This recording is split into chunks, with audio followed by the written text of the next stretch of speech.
வாழ்க வையகம், வாழ்க வையகம், வாழ்க வளமுடன். குரு வாழ்க, குருவே.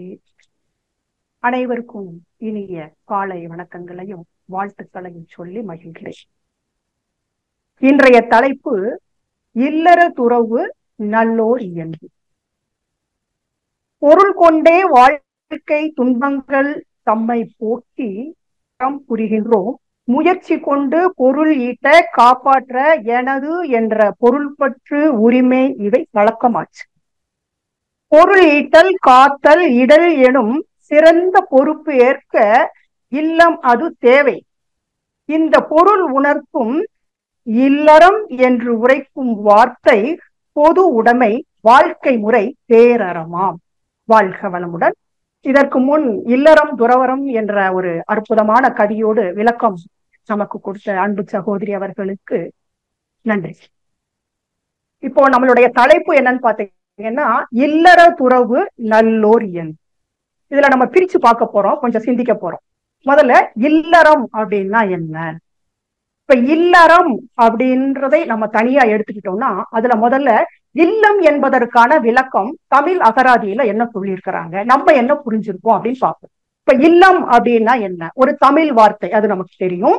ஆனா தமிழ் அகராதியில என்ன சொல்றாங்க அப்படின்னா அந்த இல்லம் என்பதற்கு பொருளாக ஒரு நிலையான, ஒரு பரம்பரையான, ஒரு அடிப்படையான ஒரு இடமாக இந்த இல்லம் என்பது சொல்லப்படுகிறது. அதாவது இன்னும் சொல்ல போனா அந்த இல்லம் என்பது ஒரு கூட்டு குடும்ப வாழ்க்கையை குறிப்பதாக இருக்கு. அதே நேரத்துல இந்த கூட்டு உறவாக இருக்கக்கூடிய அந்த குடும்பத்தின் வாழ்வு தாழ்வு இவற்றை பிரதிபலிப்பதாகவும் இந்த இல்லம் இருக்கிறது. அப்போ இந்த இல்லம் என்பது நிலையாக இருக்கிறது தான், நிலையாக இருக்கணும் அப்படிங்கிறதுக்காக தான் புது வீடு கட்டுனா இல்லம் அப்படின்னு பேர் வைக்கிறோம். யாரு வீடுன்னு பேர் வைக்கிறது? குறிஞ்சி இல்லம், மருதம் இல்லம், எப்படின்னு இல்லம் அப்படின்னு பேர் வைக்கிறோம். சரி, இப்ப இந்த வீடு அப்படின்னா என்னன்னு நம்ம பொருள் கொஞ்சம் புரிஞ்சுக்கணும் இல்லையா? இப்ப இந்த வீடு அப்படின்னா ஒரு இருப்பதற்கான ஒரு இடம், ஒரு பாதுகாப்பான இடம்.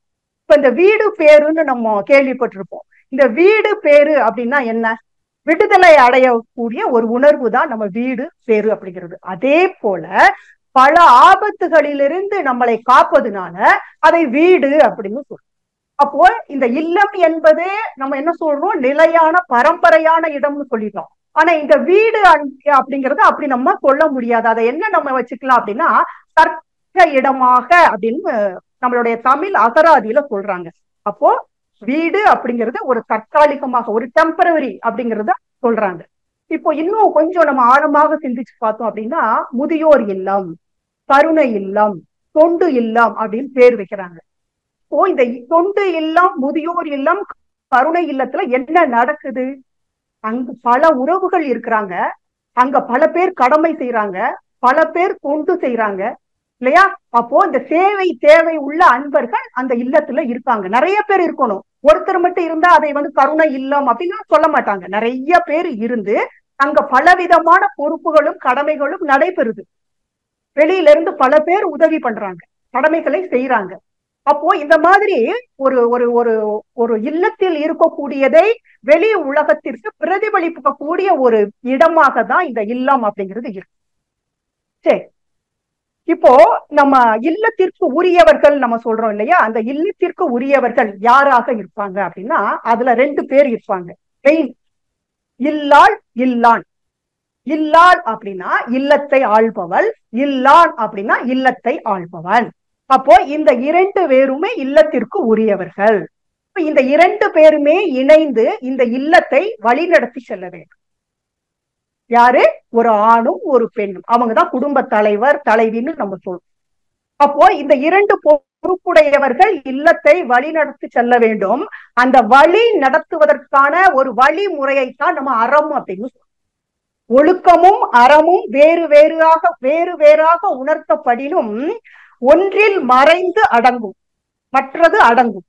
ஒழுக்கம் அறத்தின் முதல் உறுப்பாகும், உயர்வேனும் கடமையும் ஈகையும் பிற ஆம் அப்படிங்கிறாங்க. அப்ப இங்க என்ன சொல்ல வர்றோம் அப்படின்னா அறம் அப்படின்னா என்ன அப்படின்னா மனிதன் தனக்கென வரையறுத்து கொண்ட ஒழுக்க முறைகளின் ஒரு தொகுப்பைத்தான் நம்ம அறம் அப்படின்னு சொல்றோம். ஆங்கிலத்துல நம்ம எத்திக்ஸ் அப்படின்னு சொல்றோம்.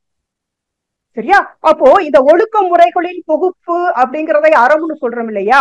இது எப்படி இருக்கணும் அப்படின்னு சொன்னா, இந்த இதற்குள்ளே இந்த அறம் என்று சொல்லப்படுவதற்கு உள்ளே அடங்கும் செயல்கள் அத்தனையும் துன்பம் இல்லாத செயல்களாக இருக்கணும். அதனாலதான் இல்லத்தில் அறத்தை இணைத்தே இல்லறமாக வச்சாங்க. மகரிஷி கூட சொல்லுவாங்க, குடும்பம் அப்படிங்கிறதுக்கு குடு கூட்டல் இன்பம். குடும்பம் அப்படிங்கிறது இன்பத்தை கொடுப்பதாக இருந்தாதான் அது குடும்பம். அப்போ இந்த இல்லம் அப்படிங்கிறதுல முதலாக ஆரம்ப அறம் அப்படின்னு நம்ம எதை சொல்லலாம் அப்படின்னா, ஒரு ஆணும் பெண்ணும் மனம் கருத்தோடு ஒருவருக்கு ஒருவர் துணையாக பாதுகாப்பாக இருப்பதுவே சிறந்த முதல் அறம். இதை முதல்ல நம்ம புரிஞ்சுக்கணும். ரெண்டு பேர் எப்படி இருக்கணுங்க? ஒருத்தருக்கு ஒருத்தர் துணையாக இருக்கணும், பாதுகாப்பாக இருக்கணும். இதுதான் முதல் அறம். இரண்டாவதாக, அந்த இல்லத்தில் இணைந்து இருக்கும் இந்த ஆணும் பெண்ணும் செய்யக்கூடிய எந்த செயல்களும் மற்றவர்களுக்கு துன்பம் விளைவிக்காத பயனுள்ள செயல்களாக இருக்கணும். அப்ப எப்படியெல்லாம் இருக்கணும்? உண்மையை பேசுபவராக இருக்கணும், மனதை தூய்மைப்படுத்திக் கொள்ள வேண்டும், வினைகளை தூய்மைப்படுத்திக் கொள்ள வேண்டும், பொறுமை, கடமை, எளிமை, விட்டு கொடுத்தல்னு ஒரு பெரிய லிஸ்ட் வச்சிருக்கிறோம் நம்ம அந்த ஒழுக்கத்திற்கு. அப்போ இதை எல்லாமே அவர்கள் கடைபிடிப்பவர்களாக இருக்க வேண்டும். இன்னும் சொல்ல போனா இந்த இல்லத்திற்கு இன்னொன்னு கூட சொல்லுவாங்க, வினையை தூய்மைப்படுத்தக்கூடிய இடம். அதை நம்ம பின்னாடி பார்க்க போறோம் அதை பத்தி.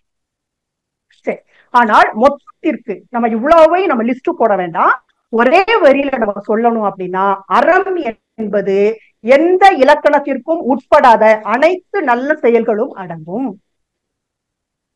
அப்போ இந்த இல்லத்திற்கு தேவையான அனைத்து நல்ல செயல்களும் இந்த அறத்தில் அடங்கும். அப்படின்னா இல்வாழ்க்கைக்கு முன்பாக ஒரு ஆணும் பெண்ணும் இதை படிச்சுக்கணும் இல்லையா, பயிற்சி பண்ணணும் இல்லையா?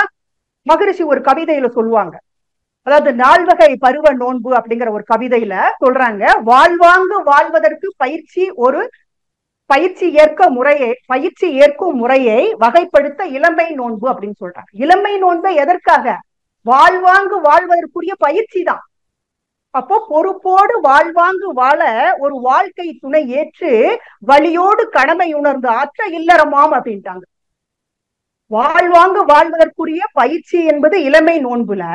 அதற்கப்புறம் பொறுப்ப சொல்றாங்க, ஒரு பொறுப்போடு வாழ்வாங்கு வாழ்வதற்கு யார் வேணுங்க? பொறுப்போடு வாழ்வாங்கு வாழ்வதற்கு ஒரு வாழ்க்கை துணை வேணும். அந்த வாழ்க்கை துணையை ஏற்று கடமை ஆற்றணும், அதுதான் இல்லறம். தன்னுடைய கடமையை உணர்ந்து ஆற்றுவதுதான் இல்லறம் அப்படின்னு சொல்றாங்க. அப்போ இல்லறத்தில் நாம் கடமையை உணர்ந்து ஆற்ற வேண்டும். அதற்கு உரிய பயிற்சி தான் இந்த இளமை நோன்பு அப்படிங்கறத முதல்ல நம்ம புரிஞ்சுக்கோம்.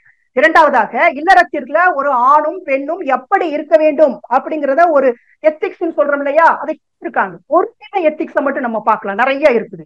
இப்ப வள்ளுவர் என்ன சொல்றாரு அப்படின்னு சொன்னா, ஒரு பெண் எப்படி இருக்க வேண்டும் அப்படின்னா, மனைத்த பான்புடையவள் ஆகி கொண்டால் வளர்த்த வாழ்க்கை துணை அப்படின்னு சொல்றாங்க ஒரு குரல்ல. அதாவது இல் வாழ்க்கைக்கு தகுந்த சிறந்த பண்புடையவள் ஆகி, இந்த மகரிஷி சொல்லக்கூடிய இந்த இளமை நோன்பு வந்துருச்சு பாத்தீங்களா, இல் வாழ்க்கு தகுந்த சிறந்த பண்புடையவள் ஆகி தன்னை மணந்தவனின் வளமைக்கு தகுந்தபடி நடப்பவளே சிறந்த வாழ்க்கை துணை. தன்னுடைய கணவனின் வளம் அப்படின்னா என்ன? அவன்கிட்ட என்ன வளம் இருக்கு, பொருளாதாரமோ ஏதோ ஒண்ணு, என்ன வளம் இருக்கோ அதற்கு தகுந்த மாதிரி நடப்பவள் தான் சிறந்த வாழ்க்கை துணை அப்படின்னு சொல்றாங்க. இவதான் ஒரு குடும்பத்தின் விளக்கு இல்லையா? ஒரு குடும்பத்தில ஒரு பெண் உள்ள போனாதான் அந்த குடும்பத்தினுடைய விளக்கே எரியுது அப்படின்ற மாதிரி சொல்றாங்க இல்லையா? அப்போ இல் வாழ்க்கைக்கு தகுந்த பண்பு ஒரு பெண் கிட்ட இல்லேன்னு வச்சுக்கோங்க, அந்த பெண்ணை ஒரு ஆண் திருமணம் செய்தால் வேறு எவ்வளவு சிறப்புகள் இருந்தாலும் அதனால் பயன் இல்லைன்னு சொல்லிட்டாங்க. ஓகேயா? சரி, இது பெண்ணுக்கு ஒண்ணு மட்டும் தான் பாக்குறோம், இன்னும் நிறைய இருக்குது. ஆனா ஒரு ஆணுக்கான இலக்கணமாக இதே திருவள்ளுவர் என்ன சொல்றாரு? இல்வாழ்வான் என்பான் இயல்புடைய மூவருக்கு நல்லாட்சி நின்ற துணைன்னு சொல்லிட்டாரு. இங்க நம்ம பாயிண்ட கரெக்டா புரிஞ்சுக்கணும். இவங்களை நம்ம நிறைய இருக்கு, ஆனா நம்ம எடுக்கிறது ரெண்டு ஒரு உதாரணத்துக்கு எடுத்துப்போம். இவங்களை என்ன சொல்லிட்டாங்க? மனைவி கணவனுக்கு தகுந்த மாதிரி நடந்தா போதும். ஆனா ஆணுக்கு அப்படி சொல்லல. என்ன சொல்றாங்க? மூவருக்கு கடமையை செய்யணும். யார் யாருக்குங்க? குடும்ப தலைவன் என்பவன், பெற்றோர், மனைவி, மக்கள், இவங்க மூன்று பேருக்கும் இறுதி வரை துணையாக இருக்க வேண்டும் அப்படின்னு சொல்றேன். சரியா? அப்ப பொதுவாக கற்பு அப்படிங்கிறத இரண்டு பேருக்கும் பொதுவில் வைப்போம். யார் சொன்னதுங்க? பாரதியும் சொல்லிட்டாரு, நம்ம மகரிஷியும் அதையே தான் சொல்றாங்க, பொது. ஆனால் பிரச்சனைன்னு வர்றப்போ அது யார் தலையில விழுக்குதுன்னா பெண்ணுக்கு விழுகும்.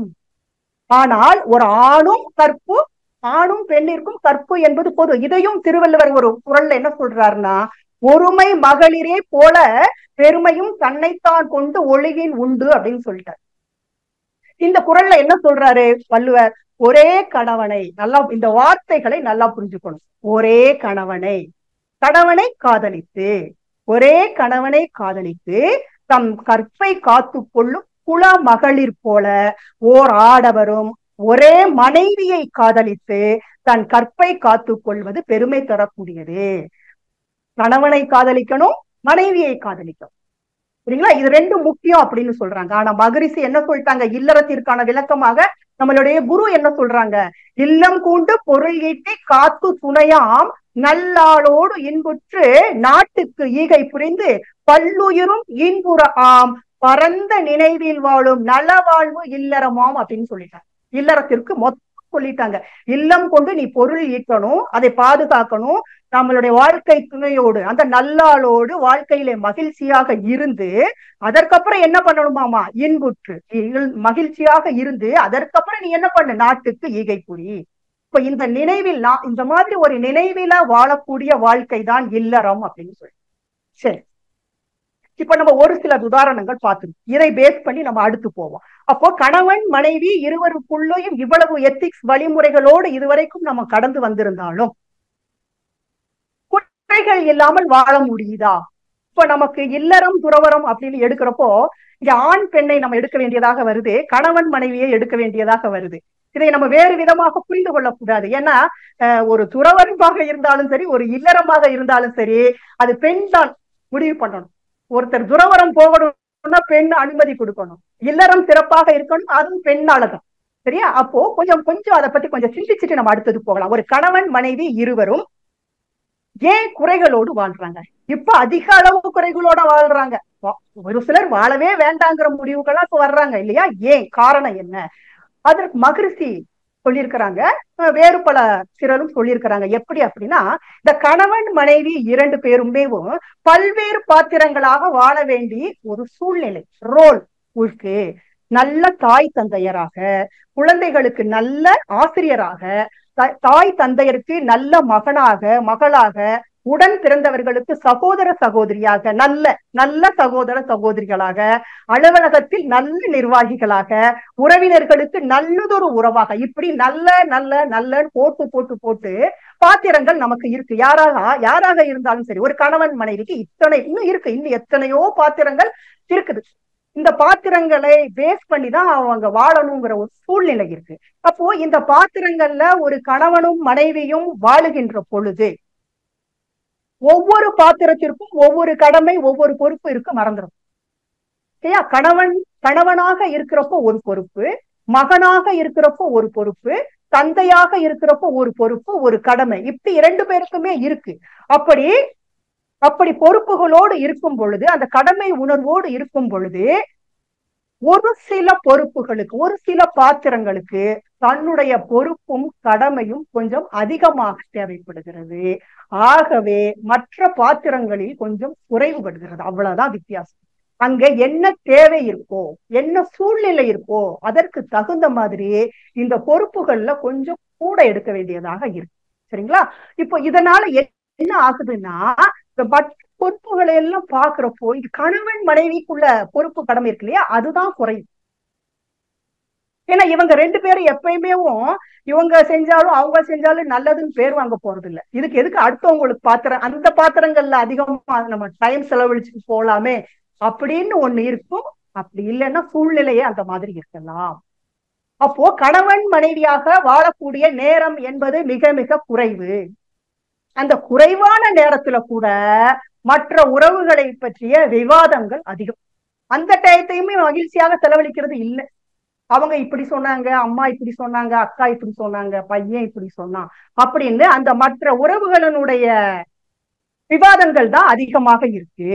அப்போ திருமண உறவில் அப்படின்னு ஒரு கண்ணியம் வேண்டுமானால், திருமண உறவில ஒரு கண்ணியம் இருக்கணும் அப்படின்னு சொன்னா, ஒவ்வொருவரின் பொறுப்பிற்கும் ஒவ்வொருவரின் கடமைக்கும் இங்கே மதிப்பளிக்க வேண்டியதாக இருக்கிறது. சரியா? அப்போ ஒவ்வொருவரின் சிந்தனை வேறையா இருக்கு, ஒவ்வொருவரின் உணர்வுகள் வேறையாக இருக்கு. ஒருவரை ஒருவர் உணர்ந்து புரிந்து வாழ்க்கை வாழ்ந்தால் அங்கு பிரச்சனை இருக்காது. அப்போ உண்மையான திருமணம் என்பதும் இல்வாழ்க்கை என்பதும் தம்பதியருடைய வாழ்க்கை அந்த தரத்தை மேம்படுத்துவதாக இருக்க வேண்டும். இறையன்பு சொல்லுவாங்க, திருமணம் ஆடம்பரமாக நடத்தலாங்க, அது ரொம்ப பெருமை, ஊருக்கெல்லாம் பெருமை, எங்க திருமணம் அப்படி நடந்துச்சு அப்படின்னு. ஆனா இல்லற வாழ்க்கையை நாம் ஆடம்பரமாக வாழ முடியாது, அங்கதான் அறம் வேணும்னு சொல்றேன். சரிங்களா? ஏன் இந்த மாதிரி பிரச்சனை வருது? மகரிஷி சொல்றாங்க, திருமணம் செய்யறப்ப நல்லா சந்தோஷமா தானே செய்யறோம் இல்லையா? திருமணத்திற்கு முன் நாம் யார திருமணம் செய்ய போறோமோ அவர்களை பற்றி, உறவுகளை பற்றி எவ்வளவு பெருமையா, அந்த குடும்பத்தை பெருமையாலாம் பேசியிருப்போம். நம்ம எல்லாம் இது கொஞ்சம் யோசிச்சு பாங்க, பின்னாடி கொஞ்சம் போய் பார்த்தோம்னா நமக்கு தெரியும். ஆனா மகரிஷி என்ன சொல்றாங்க, மனித மனம் ஆச்சரியமான ஒண்ணுங்க. ஒன்றை விரும்பினால் அது கிடைக்கும் வரைக்கும் அதை பற்றி நல்ல விஷயங்களையும் உயர்வுகளையும் சொல்லி சொல்லி சொல்லி சொல்லி மகிழ்ச்சி. அவங்க குடும்பம் அப்படியா, அவங்க எல்லாம் எல்லாரு கூட நல்லா பழகுவாங்களாம், கூட்டு குடும்பமாக இருப்பாங்களா, எப்படி சொல்லுவாங்க, நம்ம வீடுகள்ல பேசியிருப்பாங்க. ஆனால் அது கிடைத்தவுடன் நல்லவற்றையும் உயர்ந்தவற்றையும் வைத்து எதை நம் மகிழ்ச்சியாக பேசினோமோ அதை மறந்துட்டு அதையே குறைகளாகவும் அதையே தவறுகளாகவும் நினைத்து சலித்து கொள்வது அப்படிங்கிறது எல்லோருக்குமே இயல்பு. இது ஒருத்தருக்கு மட்டும் கிடையாது. கொஞ்சம் சிந்திச்சு பார்த்தோம் அப்படின்னா, கொஞ்சம் சிந்திச்சு பாருங்க, எல்லாரும் சேர்ந்து கொஞ்சம் யோசிங்க. திருமணம் ஆனவங்க எல்லோருமே சந்தோஷமாக இருக்கிறது போல யாருக்கோ தெரியும். யாருக்கு? திருமணம் ஆகாதவர்களுக்கு தெரியும். திருமணம் ஆனவங்க எல்லாம் ஜாலியா எங்கேயோ இருக்கிற மாதிரி, சுத்துற மாதிரி, அவங்க எல்லாம் வாழ்க்கையில எல்லாத்தையும் அடைஞ்ச மாதிரி திருமணம் ஆகாதவங்களுக்கு தெரியும், நம்மளுக்கு திருமணம் ஆகலையே அப்படின்னு. ஆனா திருமணம் ஆனவங்களுக்கு யாரை பார்த்தா சந்தோஷமாக இருக்குங்க? திருமணம் ஆகாதவங்களை பார்த்தா ரொம்ப சந்தோஷமா இருக்கும். இவன் மட்டும் சுதந்திரமா இருக்கானே, நம்ம சுதந்திரம் எல்லாம் போச்சே அப்படின்னு அவங்கள பார்த்தா இவங்களுக்கு ஒரே கவலையா போயிடும். ஆனால் திருமணம் அப்படின்னு வந்தாலே கொஞ்சம் சுதந்திரங்களை இழக்கத்தாங்க வேணும். எல்லா நிலைகளிலையும் நாம் நினைத்த மாதிரி நம்மளுடைய வாழ்க்கை அமையவில்லை அப்படிங்கிற பொழுதுதான் திருமண வாழ்வு என்பது நமக்கு உரிந்து போய்விடுகிறது. இன்று பல திருமணங்கள் தகுதி இழந்து இருக்குதுங்க. குடும்பத்துல ஒன்று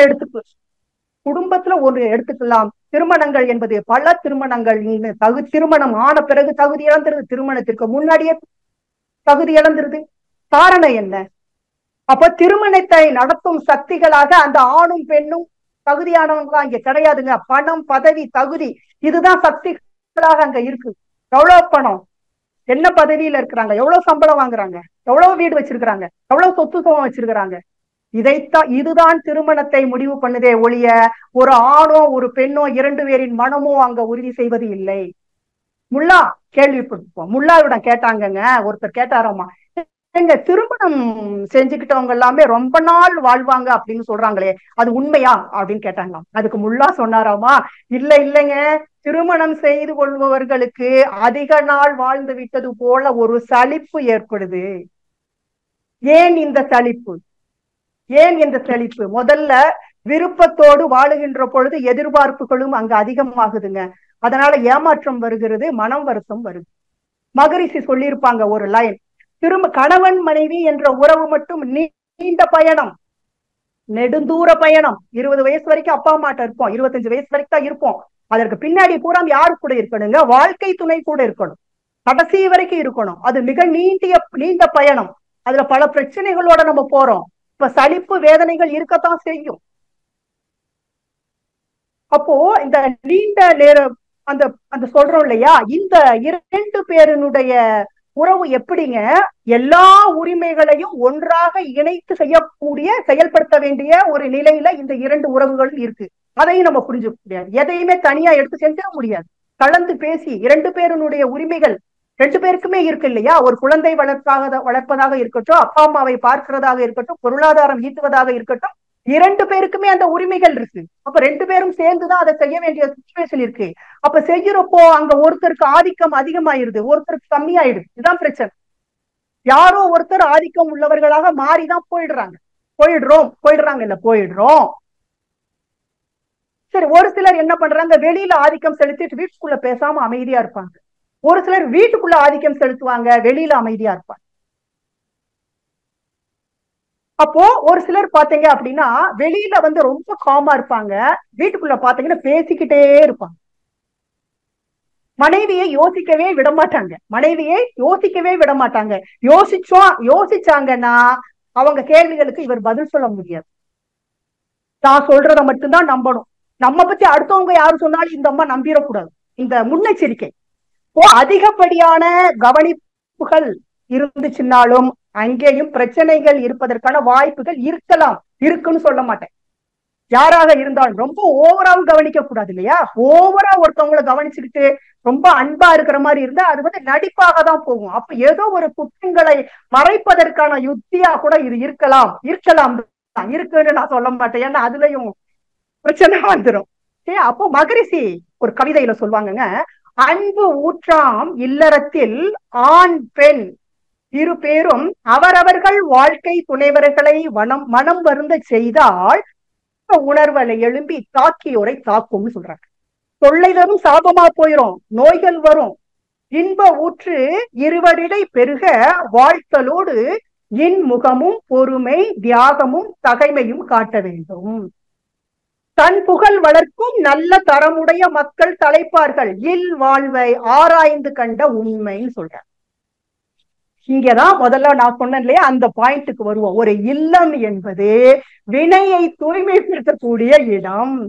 நாம் செய்த பாவ புண்ணியம் இரண்டையும் சரிப்படுத்துவதற்கு இறைநிலை நமக்கு பாரபட்சம் இல்லாமல் கொடுத்த துணை வாழ்க்கை துணை. சரியா? நாம அதாவது செயலிலே விளைவுன்னு சொல்லுவோம் இல்லையா, அதிக அளவாக வந்து கொண்டிருப்பது நம்ம பாவ புண்ணியங்களை சமப்படுத்தக்கூடிய ஒரு உறவு என்பது வாழ்க்கை துணை. ரெண்டு பேரும் இணைந்து இதை அனுபவிச்சுதாங்க ஆகணும். அங்குதான் நம்மளுடைய பதிவுகளும் கழிக்கப்பெறுகின்றன. அப்போ நமக்கு இறைவன் தரக்கூடிய வரமாகட்டும், இறைவன் தரக்கூடிய படிப்பினையாகட்டும், எதுவாக இருந்தாலும் அதிக அளவுக்கு கணவனும் மனைவியும் கணவனுக்கு தான் கொடுக்கும். சரியா? அப்போ இருவரும் ஒருவருக்கு ஒருவர் எப்படி நினைக்கணும்னு நம்மளுடைய மகரிஷி சொல்றாங்க. இறைவனே என்னுடைய மனைவியின் வடிவத்துல எனக்கு உறுதுணையாகவும் இருக்கிறது, எனக்கு பிரச்சனையாகவும் இருக்குது. கணவனே என்னுடைய உறவிலே கணவன் என்ற உறவிலே அந்த இறைவனே என் கூட இருந்திருக்கிறான். எனக்கு வரமும் அவன் தான், எனக்கு படிப்பினையும். என்னுடைய வினையின் பயனாக ஏதோ அங்கெங்கே சில துன்பங்கள் வந்தாலும் அதை போக்கிக் கொள்ள வேண்டும் என்ற அளவிலே ஒருவரிடத்தில் ஒருவர் உண்மையான தெய்வ நிலையை காணக்கூடிய ஒரு அறிவை நம்ம உயர்த்தி கொள்ளணும் அப்படின்னு சொல்றாங்க. இதையே மகரிஷி கூட ஒரு பாடல், ஒரு கவியில நல்லா அருமையா சொல்லியிருப்பாங்க. மனைவி அவள் தன்னை மதிக்கவில்லை அப்படின்னு ஒரு கவிதையில மகரிஷி சொல்லிருப்பாங்க. அப்ப என்ன பண்ணணும்னா, இதற்கு முன் எத்தனை விஷயங்கள் நடந்திருக்குங்க, நல்ல விஷயங்கள் நடந்திருக்கு, அதெல்லாம் கொஞ்சம் நினைச்சு பார்க்கலாம் இல்ல. அதாவது இல்லங்கள்ல ஒருவருக்கு ஒருவர் விட்டு கொடுத்து தோழமையோடு நடந்து கொள்ளும் பொழுது அங்க பிரச்சனை இல்லைங்க. அதே நேரத்துல ஒரு வாழ்க்கை துணை குறையோடு இருந்தால், குணங்கள்லயும் எதுலயோ குறைகளோடு இருந்தால் அதை அப்படியே ஏற்றுக்கொள்ளக்கூடிய ஒரு உள்ளம் இருந்தால் அங்க பிரச்சனையும் கிடையாது. அந்த குறைகள் இருந்தாலும் அந்த பரவாயில்ல அப்படின்னு ஒரு அக்செப்டன்ஸ் நமக்கு வரணுங்க. இதை சொல்றப்ப எனக்கு ஒரு சின்ன ஒரு உதாரணம் ஞாபகத்துக்கு வருதுங்க.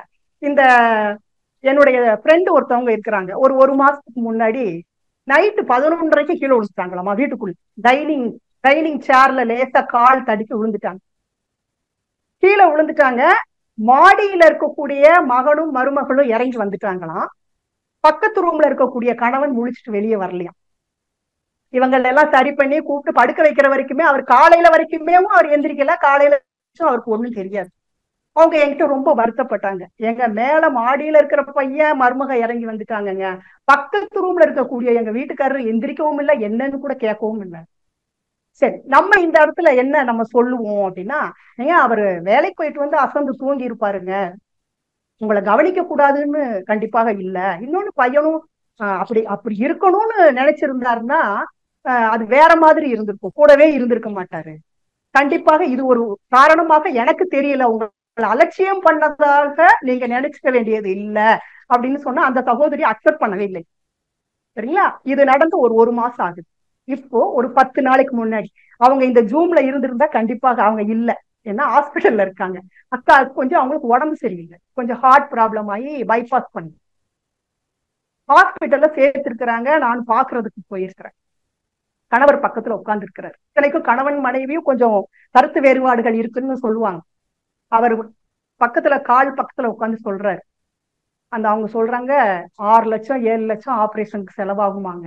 அதுக்கு அவர் சொல்றாரு, எத்தனை லட்சம் போனாலும் பரவாயில்ல, நீ நல்லா ஆனா போ அப்படின்னு சொல்லிட்டு, நான் என்னுடைய தொழிலுக்காக கொஞ்சம் பணம் சேர்த்து வச்சிருக்கிறேன், அது நான் இன்னும் பண்ணல, அதை அப்படியே உனக்கு செலவு பண்ணிக்கலாம். ஏன்னா இவங்க நல்ல வசதி தான், பையன்லாம் நல்ல வசதி தான், இருந்தாலும் கணவன் தன்னுடைய கடமையாக செய்யணும்னு அதை அந்த இடத்துல சொல்றாரு. இனிமே நான் வேலைக்கும் போகல, இனிமே உன்னையவே நான் கவனிச்சுக்கிறேன். ஏங்க மகரிஷி என்ன சொல்றாங்க, வாழ்க்கை துணை இதுவரை செய்ததை கொஞ்சம் கவனங்கன்னு சொல்றாங்க. நான் அப்படி சொல்லலைங்க. இனிமேல் செய்ய போறதையும் கொஞ்சம் வேற யாரு நமக்கு வரமாட்டாங்க. சரிங்களா? பையனோ மருமகளோ மகளோ பேரனோ பேச்சியோ இருக்காங்க. ஆனா கடைசி வரைக்கும் அவங்க உங்களுடைய குடும்பம்னு பார்க்க வேண்டாமா? அவங்களுக்கு இல்லற கடமைகள் இருக்கு இல்லையா? அப்போ நாம கணவனுக்கும் மனைவியும் மனைவிக்கு கணவனும் தான் இறுதி வரைக்கும் கூடவே இருக்க போறாங்க. அப்ப இனிமேல் வரப்போவதையும் இந்த கருத்து வேறுபாடுகள் இவ்வளவு நாள் இருந்தவங்க இப்ப நல்லா பேசிட்டு இருக்கிறாங்க, கொஞ்ச நாளாவே மாறிட்டாங்க, இப்ப நல்லா புரிஞ்சுக்கிட்டாங்க ஒருத்தரை ஒருத்தர். இதை மிச்சம் இருக்கக்கூடிய காலகட்டங்கள்ல அவங்களுடைய இருவருடைய வாழ்க்கையை அவங்க வாழ்ந்தாலே போதும். அப்போ மனம் வருந்தி பல நேரங்கள்ல, இன்னும் சொல்ல போனா பல நேரங்கள்ல சகிப்புத்தன்மையும் சமூக கட்டுப்பாடுமே தம்பதியரை இணைந்து வாழ வைக்குது. பல நேரங்கள்ல சகிச்சுட்டு தான் போகணும். இன்னொன்னு சமூக கட்டுப்பாடுன்னு ஒண்ணு இருக்கு கண்டிப்பாக. நம்ம சொல்றோம் இல்லையா, ஏற்கனவே இந்த இல்லம் அப்படிங்கிறது சொல்லியிருக்கோம், பரம்பரை அப்படின்னு நம்ம சொல்றோம், பூர்வீகம், அந்த கூட்டு குடும்பம், ஒரு சமுதாய உறவுகளோடு இணைந்து வாழ்றப்போ அந்த கட்டுப்பாடையும் நம்ம என்ன பண்ணணுங்க, கொஞ்சம் மதிச்சுதான் ஆகணும். அவங்க இப்படி இருந்தா அவங்க அப்படி சொல்லிடுவாங்களோ அப்படிங்கிற ஒரு பயம். ஆனா இந்த காலகட்டத்தில் இருக்கக்கூடிய குழந்தைங்க அதை அக்செப்ட் பண்ண மாட்டாங்க, நம்ம சொல்றதே அக்செப்ட் பண்ண மாட்டாங்க, முழு சுதந்திரம் வேணும். அப்போ மனம் வருந்தி மகிழ்ச்சியை தொலைச்சிட்டாங்க, 2 பேருக்குள்ள பிரச்சனை ஆகி மனசு போய் உடலை கெடுத்துக்கிட்டாங்கன்னா இந்த பாதிப்பு யாருக்கு? வாழ்க்கை துணைக்கே. அப்போ இந்த வாழ்க்கை துணை உடம்பு சரியில்லாம படுத்துட்டாங்கன்னா அவங்களை கவனிக்கக்கூடிய பொறுப்பு யாருக்குங்க? வாழ்க்கை துணைக்கு வந்துருச்சு.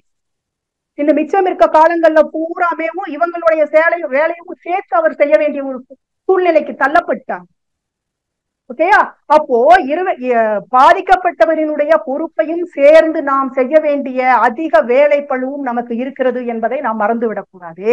அப்போ இருவருக்குள்ளும் நல்ல ஒரு இணக்கம் இருக்க வேண்டும், அதே நேரத்தில் இருவரின் நெருக்கத்தில் இடைவெளியும் இருக்க வேண்டும். நான் அன்னைக்கு கூட சிரிச்சுட்டு சொன்னேன், அக்கா அவர் துறவு வாழ்க்கை வாழ்றாருக்கா, இதை நீங்க பெருசாவே எடுத்துக்க கூடாது, நீங்க தான் ரொம்ப எதிர்பார்க்காதீங்க அப்படின்னு ஒரு கிண்டல் கூட நான் அடிச்சேன். ஆனா என்ன சொல்றாங்க அப்படின்னா, கலீல் ஜிப்ரான் அப்படிங்கிற ஒரு தீர்க்க தரிசி சொல்றாருங்க, கணவனும் மனைவியும் எப்படி இருக்கணும் அப்படின்னு சொல்றாருன்னா, யாழ் கம்பிகளை போல பிரிந்து இருந்து ஒன்றாக இசைந்து, இணைந்து சொல்லல, ஒன்றாக இசைந்து இனிய வாழ்க்கையை இசைந்து இனிய இசையை ஒருமித்து உருவாக்க வேண்டும், வாழ்க்கை என்ற இசையை அப்படின்னு சொல்றேன். அப்போ இன்முகத்தோட ஒருவருக்கு ஒருவர் இருக்க வேண்டும். ஒரு சிலர் கணவனோ மனைவியோ, அந்த இன்முகம் சொல்றப்போ ஒண்ணு ஞாபகத்துக்கு வரும். கணவனோ மனைவியோ வெளியில ரொம்ப ஜாலியா என்ஜாய் பண்ணிட்டு வருவாங்க, வீட்டுக்குள்ள வந்தா அப்படியே உமனாமூஞ்சி மாதிரி உட்காந்துக்குவாங்க. அது யாரா இருந்தாலும் 2 பேர். ஏன்னா வீட்டுக்குள்ள அவங்களுக்கு அந்த நிறைவு கிடைக்கல, சந்தோஷம் கிடைக்கல, வெளியில போனா கிடைக்குது. அந்த மனைவி என்ன சொல்லுவாங்க தெரியுமா, வெளியில இருக்கிற மாதிரி வீட்டுல இருந்தா என்ன குறைஞ்சா போயிருவீங்கன்னு கேட்பாங்க. அப்போ என்ன நடக்குது அப்படின்னா, இப்ப இப்படிதான் வீட்டுக்குள்ள இருக்கணும், இப்படிதான் வெளியில போயிருந்தா நம்மளை மதிப்பாங்க, நம்ம ஆதிக்கம் செலுத்த முடியுங்கிற ஒரு குணத்தை இவங்க உருவாக்கிக்கிறது. ஒரு பெண் டாக்டர் கிட்ட போனாலாங்க, என்னுடைய கணவர் தூக்கத்துல பேசிட்டே இருக்காருங்க, ஆனா முழிச்சிட்டு இருக்கிறப்ப பேசுறது இல்ல, ஏதாச்சும் மருந்து மாத்திரை இருந்தா கொடுங்க அப்படின்னு கேட்கிறாரு. அதுக்கு அந்த டாக்டர் ஒரு மாத்திரை எழுதி தர்றாங்க, இதை வாங்கி கொடுங்க, நல்லா ஆழ்ந்து தூங்கிடுவாரு, தூக்கத்துல இனிமே பேச மாட்டாரு அப்படின்னு டாக்டர் சொல்றாரு. அதற்கு அந்த பெண் சொல்றாங்களாமா, அவருக்கு தூக்க மாத்திரை வேண்டாம் டாக்டர், நான் தூங்காம இருக்கிறதுக்கு ஏதாச்சும் மாத்திரை கொடுங்க, ஏன்னா முழிச்சிட்டு இருக்கிறப்ப அவர் என் கூட பேசுறதே இல்ல, தூக்கத்துலதான் அவர் பேசுறதையே எனக்கு கேட்க முடியுது. என்ன ஒரு ஏக்கங்க அந்த பெண்ணுக்கு. சரியா? அப்போ இல்வாழ்வின் அமைதிக்கு முதல்ல இன் முகமும் இன் சொல்லும் அவசியம். எவ்வளவு பிரச்சனை இருந்த 4 வார்த்தை பேசுங்க, எல்லாம் சரியா போகும். அதே நேரத்துல நமக்கு தகுந்தாற் போல இணக்கத்தையும் வற்புறுத்துகின்ற பொழுது, பிணக்குகளை நாம் தீர்க்கின்ற பொழுது மகரிஷி சொல்றாங்க, உள்ளமும் உதடும் இன் சொல்லையே பயன்படுத்த வேண்டும் அப்படிங்கிறாங்க.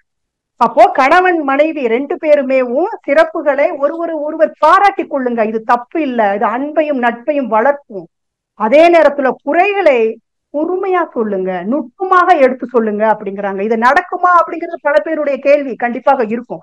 ஆனால் இருவருமே ஒரு சில விஷயங்களை சகிச்சுதாங்க போகணும்.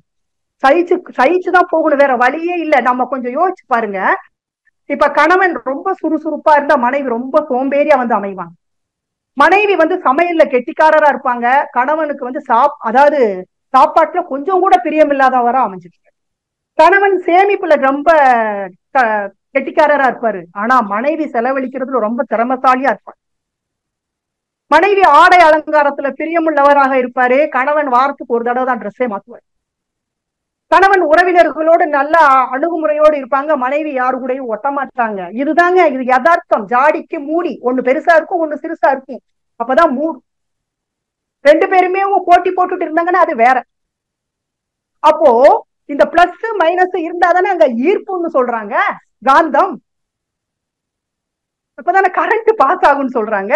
முதல்ல கொஞ்சம் கடினமாக தாங்க இருக்கும், கொஞ்சம் காலம் செல்ல செல்ல அவரோட பழகி அவங்களோட பழகி இவங்க இப்படிதான் மாத்த முடியாது, அப்படியே விட்டுட்டு நம்ம வேலை என்னவோ அதை பார்க்க போய். அப்போ ஒருவரை ஒருவர் புரிந்து கொண்டால் இங்க பிரச்சனை வராது. ஒருவரை ஒருவர் புகழ்ந்து கொள்ளணும்னு நினைச்சீங்கன்னா அங்க பிரச்சனை வரும். இதையும் மகரிஷி சொல்றாங்க. வாழ்க்கை துணைவரை புகழ்ந்தது தன்னை புகழ்ந்தது மாதிரி அப்படின்னு சொல்லிட்டாங்க. பல பேர் பெண்கள் இதுக்குள்ள இருக்கிறதுக்கு காரணமே நான் மகரிஷியினுடைய இந்த கருத்துக்கள் தான் சொல்லுவேன். அதாவது வெளியில எல்லாரும் நம்மளை பாராட்டுவாங்க, நீங்க நல்லா கிளாஸ் எடுக்கிறீங்க, நல்லா பேசுறீங்க அப்படின்னு. ஆனா வீட்டுக்குள்ள கண்டிப்பா பேரே இருக்காது. வெளியில நீ 1000 பேர்கிட்ட புகழ் வாங்கலாம், அது வீட்டுக்குள்ள சரிப்பட்டு வராது. நமக்கு வெளியில புகழ்வாங்க, வீட்டுக்காரு வாயே திறக்க மாட்டாரு. அப்ப நமக்கு ஒரு ஏக்கம் வரும், ஒரு ஏமாற்றம் வரும். எல்லாரும் புகழ்றாங்களே, வாழ்க்கை துணை புகழவில்லையே. மகரிஷி சொல்லிட்டாங்க, வாழ்க்கை துணை புகழ்ந்தால் நாமே நம்மளை புகழ்ந்தது மாதிரி. இந்த ஏக்கம் தேவையில்லை, இந்த ஏக்கம் இருந்தா ஏமாற்றம் வரும்னு சொல்லிட்டாங்க. அப்போ கணவனையும் மனைவியும் மனைவியை கணவனும் சிறப்பாக செயல்படும் பொழுது கண்டிப்பாக பாராட்டுங்க. ஏற்கனவே சொன்ன மாதிரி அன்பையும் நட்பையும் அது பெருக்கும். ஆனா எதற்கெடுத்தாலும் பாராட்டினா அங்கே பிரச்சனை, அதையும் மறந்துடாதீங்க. சும்மா செய்யாததுக்கு என்ன செஞ்சாலும் பாராட்டிக்கிட்டே இருக்காருன்னா அங்கே ஏதோ பிரச்சனை இருக்கு. ஒரு முறைங்க உடல் நலம் சரியில்லாமல் ஒரு கணவன் ரொம்ப நாள் படுத்த படுக்கையில் இருந்தார். மனைவி அவருக்கு பக்கத்திலேயே இருந்து கவனிச்சுக்கிட்டே இருந்தார். கொஞ்சம் கணவன் உடல் நலம் கொஞ்சம் தேறியதும் மனைவியின் கையை பிடிச்சிட்டு ரொம்ப தழுதழுத்த குரல்ல சொல்றாரு, நான் கஷ்டப்படுறப்ப எல்லாம் என் கூட இருந்த, எனக்கு வேலை போச்சு, பொறுமையா பரவாயில்லைங்க நான் பாத்துக்கிறேன் அப்படின்னு சொன்னேன். வியாபாரம் ஆரம்பிச்சு நஷ்டமா போச்சு, நீ அதிக நேரம் சம்பாதிச்சு உழைச்சு டைம் எக்ஸ்ட்ரா டைம் எடுத்து வேலை பார்த்து பணம் கொண்டு வந்த, கடன்ல வீட்டை ஜப்தி பண்ணப்போ பரவாயில்லைங்கன்னு அந்த வீட்டை விட்டு கொடுத்துட்டு நான் சொன்ன அந்த வாடகை வீட்டுக்கு வந்தேன். இன்னைக்கு நான் ஆஸ்பத்திரியில முடியாம படுத்திருக்கேன். எல்லாத்தையும் உன்னுடைய சந்தோஷங்களை எல்லாத்தையும் தியாகம் பண்ணிட்டு என் கூடவே இருந்து என்னை கவனிக்கிற, உன்னை பாக்குறப்போ எனக்கு என்ன தோணுது தெரியுமா அப்படின்னு ஒரு தழுதழு குரல்ல சொல்ற. அதற்கு மனைவி மெதுவா கைய பிடிச்சிட்டு, கவலைப்படாதீங்க, நான் கடைசி வரைக்கும் உங்க கூடவே இருப்பேன், உங்களை கைவிட மாட்டேன் அப்படின்னு சொல்றாரு. அதற்கு அந்த கணவன் சொன்னாராம், அப்படி இல்ல, நீ என்னோட இருக்கிறதுனால எனக்கு இது வரைக்கும் எந்த நல்லதுமே நடக்கலன்னு எனக்கு தோணுது அப்படின்னு. ஏங்க ஒரு மனைவி எவ்வளோ விஷயங்களை சகிச்சு போயிருக்கிறாங்க, விட்டு கொடுத்துருக்கிறாங்க, தியாகம் பண்ணிருக்கிறாங்க. ஆனா ஒரு கணவன் என்ன சொல்றாங்க, நீ கூட இருக்கிறதுனால எனக்கு எந்த நல்லதுமே நடக்கலன்னு தோணுச்சோம். இப்படிப்பட்டவங்களோட குடும்பம் நடத்துறது எப்படி இருக்கும்? அப்போ கணவன் மனைவி பிரச்சனைகள் என்பது மகரிஷி அந்த கவிதையில சொல்றாங்க இல்லையா, கணவன் மனைவி பிரச்சனை என்பது குழந்தைகளை பாதிக்கும். நல்ல கணவன் மனைவியாக இருந்தால் நல்ல குழந்தைகள் தலைக்கும் அப்படிங்கிறாங்க. பெரும்பாலும் ஒரு புள்ளி விவரம் சொல்லுதுங்க, அந்த கணவன் மனைவி உறவுல பெரும்பாலும் எந்த உறவு அதிகம் பாதிக்கப்படுதுன்னா அப்பன் குழந்தைகளின் உறவைத்தான் அது அதிகம் பாதிக்குதுன்னு ஒரு ஆய்வு சொல்லுதுங்க.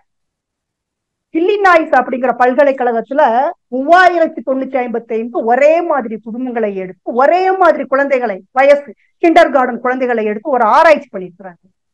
அப்ப அந்த ஆராய்ச்சி பண்றப்போ குழந்தைகளோட சோசியோ எக்கனாமிக் திறன்கள் பாதிக்கப்படுறதாக அந்த ஆய்வு சொல்லுது.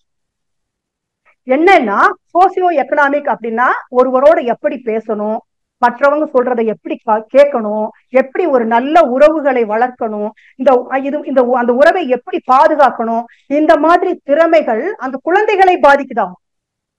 அப்ப கணவன் மனைவி ஒரு நல்ல ஆரோக்கியமான குடும்பத்தை உருவாக்குறது மட்டும் இல்லைங்க, குழந்தை வளர்ப்பிலும் 2 பேரும் பொறுப்பெடுத்துக் கொள்ள வேண்டும்.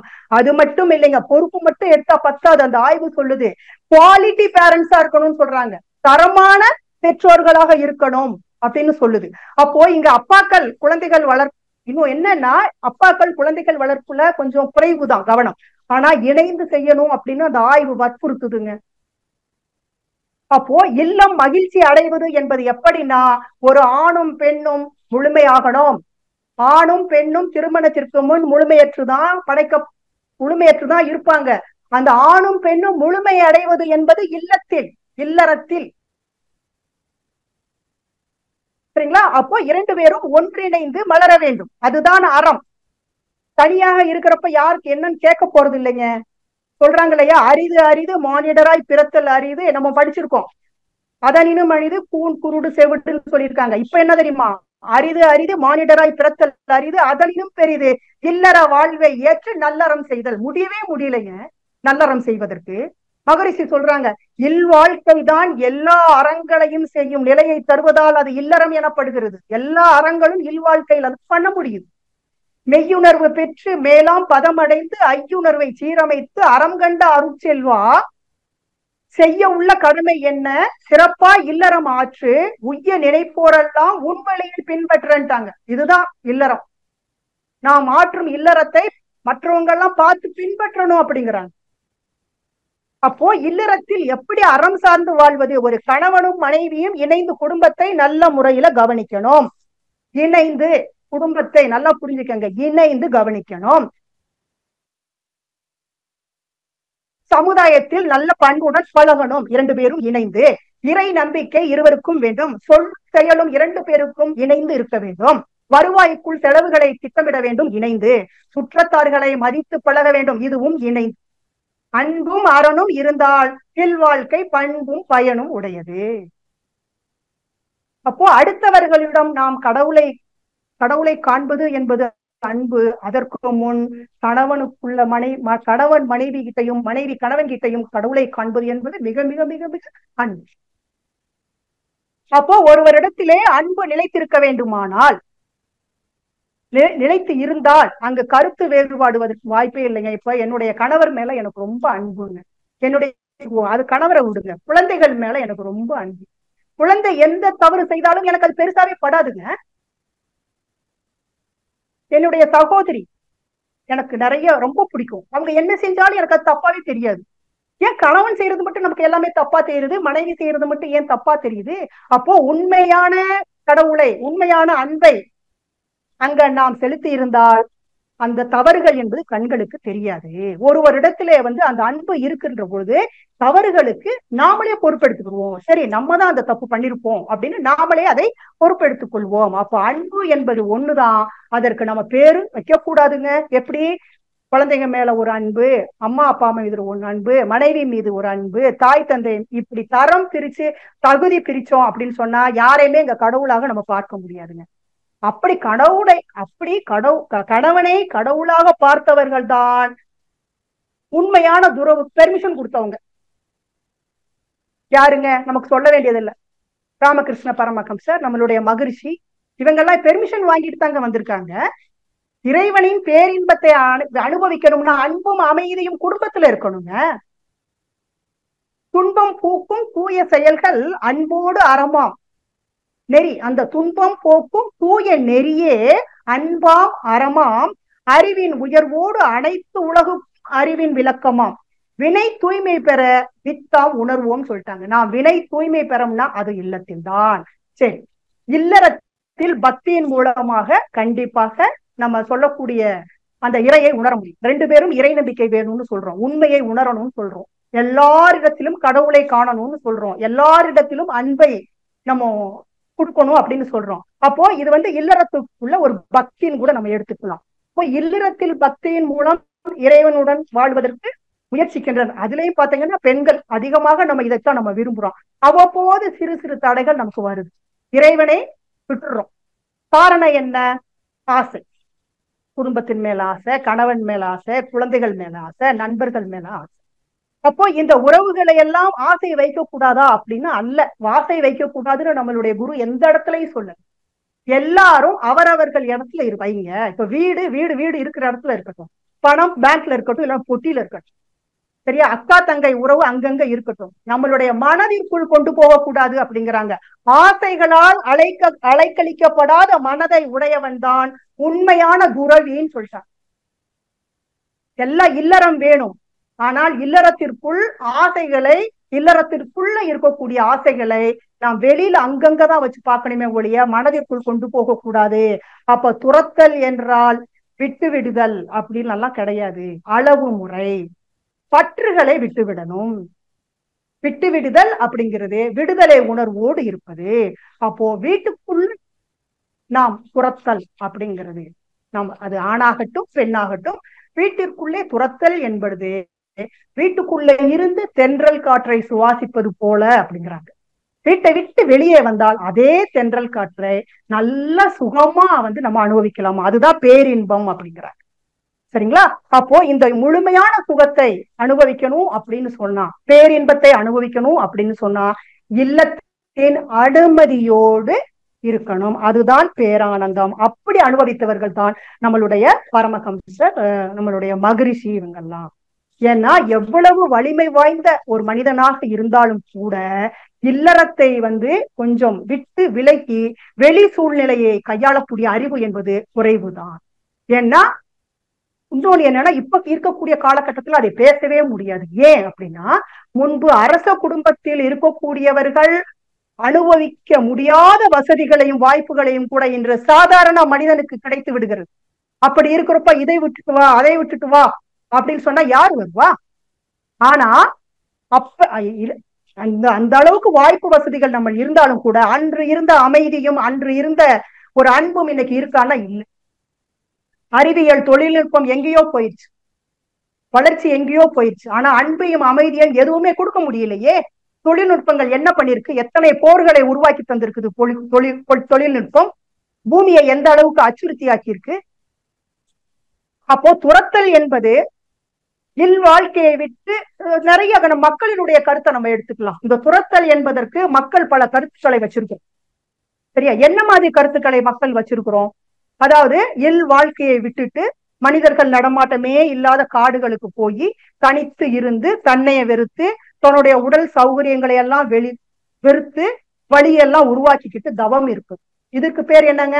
துறவு. பதவியின் மீது பற்று இல்லாம ஏதோ ஒரு பெரிய பதவியில இருப்பாங்க, அந்த பதவி உங்களுக்கு பிடிக்காம போயிருக்கும், இல்ல செய்ய முடியாதா இருக்கும், ஆனா நான் விட்டு கொடுத்துட்டேன், நான் துறந்துட்டேன், அதான் துறப்பு. விட்டு விடுவதை துரத்தல் அப்படின்னு ஒரு சிலர் சொல்றாங்க. அப்ப தனக்கு இருக்கக்கூடிய மிகுதியான பொருள்கள் மீது கொஞ்சம் கூட ஒரு பற்று இல்லாமல் அதெல்லாம் விட்டுட்டு நமக்கு அன்றாட தேவைக்கு என்ன வேணுமோ அந்த பொருட்களை மட்டும் கொண்டு வாழ்றது, இதுவும் துறவு அப்படின்னு சொல்ற. ஆனா இந்த மாதிரி மகரிஷி சொல்றாங்க, இந்த மாதிரி துறவுகளுக்கு இவ்வளவு இருந்தா கூட மகரிஷி என்ன சொல்றாங்க? துறவரத்தில் அறிஞர் பலர் கண்டது என்ன? சோறு, துணி, வீடு இவை போற்றுதற்கும் பிற ஏதும் எளியவரை வழி போதித்தார்களா கேக்குறாங்க மகரிஷி. பிச்சை எடு, தொண்டு புரி, பற்று வீடு, அறநெறி நில், போதனை செய், 5 புலன்களையும் அடங்க மன ஓர்மைக்கு மௌனம் இரு, மறவாதே, மயங்காதே இப்படின்னு சொன்னா மனிதரெல்லாம் இவை ஏற்றால் உலகு என்னங்க ஆகும்? மகரிஷி கேள்வி கேட்கிறாங்க. ஆனா கீதையில உண்மையான துறவு என்பது என்னன்னு சொல்லி இருக்குதுங்க. உண்மையை அறிந்த ஞானிக்கு நான் மிகவும் பிரியமானவன். உண்மையான துறவி யாருங்க? உண்மையை அறியணுங்க, அவன் தான் உண்மையான துறவி. உண்மையை அறிந்த ஞானிக்கு நான் மிகவும் பிரியமானவன், அவனும் எனக்கு பிரியமானவன். இப்போ ஒரு சில துறவிகள் அன்பாக இருக்கிறது இல்ல, கோவப்படுறாங்க, அப்படின்னு நம்ம கேள்விப்பட்டிருக்கோம். நிறைய புராணங்கள்ல இதிகாசங்கள்லயும் கேள்விப்பட்டிருக்கோம். மக்கள் என்ன நினைக்கிறாங்க முதல்ல இப்ப இருக்கக்கூடிய துறவு வாழ்க்கையை பற்றி மக்கள் என்ன நினைக்கிறாங்க அப்படின்னா, காவி உடை போட்டுட்டாவே அவங்க துறவிகள்னு நம்ம நினைக்கிறோம். இவங்க துறவு அப்படிங்கிற முத்திரையில இருக்கிறாங்கங்க. துறவு அப்படிங்கிற முத்திரை குத்திட்டு இருக்கிறாங்க, சோம்பேறிங்க. அதாவது அவங்களால குடும்பம் நடத்த முடியல, கசி இல்ல, தைரியம் இல்ல. அவங்க என்ன ஆகுறாங்க, காவி வேஷ்டி கட்டிட்டு நான் துறவி. மகரிஷி இவங்களை என்ன சொல்லிட்டாங்க, போலி துறவிகள் சொல்லிட்டாங்க மகரிஷி. எப்படி சொல்றாங்க, போலி துறவிகள், அதாவது வேடமிட்ட துறவிகளால் விளையும் தீங்கை விவரிக்க முடியாது, கொஞ்சம் நெஞ்சம் இல்ல. சோடனைகள் சித்துக்கள் செய்து காட்டி சொல் வன்மையால் பொருளை கவர்ந்து நாடறிந்த உண்மை இது, பல பேர் கற்பை நயவஞ்சகத்திற்கு இழந்து வருந்துகின்றனர் சொல்லிட்டாங்க. இவங்கெல்லாம் ஆசையை விட்டுட்டேன், நான் எல்லாத்தையும் விட்டுட்டேன், நான் துறவி ஆகிறேன்னு சொல்லி போட்டு என்ன அங்க என்ன ஆகுது, பல பேருடைய கற்பை நயவஞ்சகமாக சீரழிக்கிறாங்க அப்படின்னு மகரிஷி சொல்றாங்க. சரி, பற்று, துறவிகள் என்பது பற்று இல்லாமல் இருக்கிறாங்க, பற்றற்றவர்கள் எப்படி துறவியாக இருக்க முடியும், துறவியாக இருக்கிறவங்க எப்படி பற்றோடு இருக்க முடியும் அப்படின்னு மக்களுக்கு கேள்விகள், மக்களுக்கு கேள்விகள். சரிங்களா? அப்போ இந்த மாதிரி பற்று வேணுமா வேணாமான்னு அவங்க அவங்களுடைய மனம் முடிவு பண்ணணும். ஒரு தனிப்பட்ட மனிதர் முடிவு பண்ணணும், மக்கள் முடிவு பண்ணக்கூடாது. ஏமாற்றத்துல விரக்தி அடைந்து இல்லத்தை விட்டு ஓடிட்டு பயந்துட்டு ஓடினவங்க எல்லாம் இங்க துறவிகளா? வாழ வகை அறியாதோர், வாழ்க்கைக்கேற்ற வசதிகள் இல்லாதோர், சோம்பல் மிக்கோன், கோழை, கயவர், குற்றவாளி ஆனோர், கொடுத்தோ பெற்றோ கடனால் தோல்வி அடைந்தவர்கள், வாழையடி வாழையாக பிச்சை எடுத்து வாழ்றவங்க, பிச்சை எடுத்து பரம்பரைக்காரவங்க, இவர்கள் கூட ஆள் மனதை பழக்கி அறவறிந்து அறம்பெரியும் துறவிகள் போல எல்லாம் ஆள் மனசுல என்ன பண்ணிக்கிறாங்களா, பழக்கிக்கிறாங்க. எப்படிங்க, எப்படி பழகுறாங்க, துறவிகள் போல வேடம் அணிவதற்கு. இதுக்கு மேல துறவிகளை பத்தி யாரு சொல்லணும்னு அவசியம் இல்லை, அவ்வளவு மகிழ்ச்சி துறவிகள், போலி துறவிகளை பத்தி சொல்லி இருக்கிறாங்க. அப்போ வாழ்க்கை என்பது மிகவும் சிக்கலானதுங்க. அதே நேரத்துல சிக்கல் இருக்கும் பொழுது அங்க தெளிவும் வேண்டும். சிக்கலையும் தெளிவையும் ஒரே நேரத்தில் குடும்பத்தில் இருந்து, இல்லறத்தில் இருந்து யார் அனுபவிக்கிறார்களோ அவர்கள்தான் உண்மையான துறவி. அமைதியாக இருக்கும் பொழுது நமக்குள் இருக்கும் சிக்கலை கவனிக்க வேண்டும். அப்போ அது நம்மளுடைய திறமையை கொஞ்சம் அதிகப்படுத்தும். அதே நேரத்துல ஆன்மீகம் என்பது பொறுப்புகளிலிருந்து துரத்தல், நழுவுதல் அல்ல. இன்னும் கொஞ்சம் யோசிச்சு பாருங்க, எந்த இடத்துலயாவது எந்த பெண்ணாவது பொறுப்புகளையோ கடமைகளையோ குடும்பத்திலிருந்து உதறி விட்டுட்டு துறவியா போனதாக சரித்திரம் இருக்கா? ஆன்மீகத்திற்கு போனதாக சரித்திரம் இருக்கா? ஏன் மகரிஷி இதற்கும் அதை அழகா சொல்லிட்டாங்க. இப்படி அதே போல ஆண்கள் நிறைய பேர் இந்த மாதிரி சரித்திரம் இருக்குது. அப்படி சரித்திரமா போனவங்கதான் என்ன சொல்றாங்க, நானே கடவுள். என்ன சொல்றாங்க, நானே கடவுள்னு சொல்லிட்டு, நானே கடவுள் என கூவி பாமரர் முன் நயவஞ்சகத்தோடு அறவாழ்வு என்று ஊன் உண்டு, மது உண்டு, ஒழுக்கம் கெட்டு உண்மைக்கு முரண் பேசுகின்றனர் பல்லோர். தான் யார் என்று அறிவதற்கு ஆர்வம் கொண்ட தகுதியுள்ளோருக்கு உளநோக்கும் முறை கற்பித்தால் ஏன் போதாது எல்லாருக்கும்? இம்முறையாளன்று எட்டுமோ அப்படின்னு கேக்குறாங்க மகரிஷி. அப்போ ஏன் பெண்களுக்கு இந்த துறவு அப்படிங்கிறது தனிப்பட்ட முறையில கடமையை உதறிட்டு போகல? அதற்கு மகரிஷி சொல்லிட்டாங்கங்க. என்ன சொல்றாங்க, நான் திருமணத்திற்கு முன்பே அவர் துறவியாத்தான் இங்க வர்றான், எல்லாத்தையும் விட்டுட்டு அப்பா அம்மா அந்த சூழ்நிலை, குடும்பம், உறவுகள் அத்தனையும் விட்டுட்டு ஒரு துறவியாக தான் வீட்டுக்குள்ள நுழைகிறான். அப்போ எல்லாவற்றையும் துறந்து விட்டு எதை எதிர்பார்த்து இங்க வர்றான்னா, அன்பை எதிர்பார்த்து வர்றா. அப்போ பெண்களுக்கு இயற்கையிலேயே பக்தி இருக்கு. நம்ம ஏற்கனவே முதலையே சொல்லிட்டோம், பெண்களுக்கு இயற்கையிலேயே பக்தி இருக்கு. ஆனா சில நேரங்கள்ல என்ன ஆயிருதுன்னா, அந்த கணவன் மேல ரொம்ப ஓவர் பக்தி ஆயிருதுங்க. ரொம்ப ஓவரா பக்தி, இந்த கணவன் மேல ஒரு அன்பை எல்லாத்தையும் விட்டு கணவனை மட்டும் நம்பி வர்றப்போ கணவன் மேல அதிக பக்தி, இந்த பக்தி என்பது பற்றாக மாறி போயிருதுங்க. அப்படி அதிகமா அந்த பக்தி ஆகுறதுனால, பற்று மாறுறதுனால பல கணவர்கள் துறவிகளா போயிடுறாங்க. கொஞ்சம் யோசிப்பாரு. இந்த புத்த மதத்துல ஒரு பெண் துறவி இருந்தாராங்க. அவர் எப்பொழுதுமே தான் கூட எப்பவுமே ஒரு புத்தர் சிலையை வச்சிருப்பாரு. பெண் துறவி எந்த சிலையை வச்சிருக்காருங்க, புத்தர் சிலையை வச்சிருக்காரு. அந்த புத்தர் சிலைக்கு தினமும் ஊதுபத்தி ஏற்றி சாமி கும்பிடுவாராமா.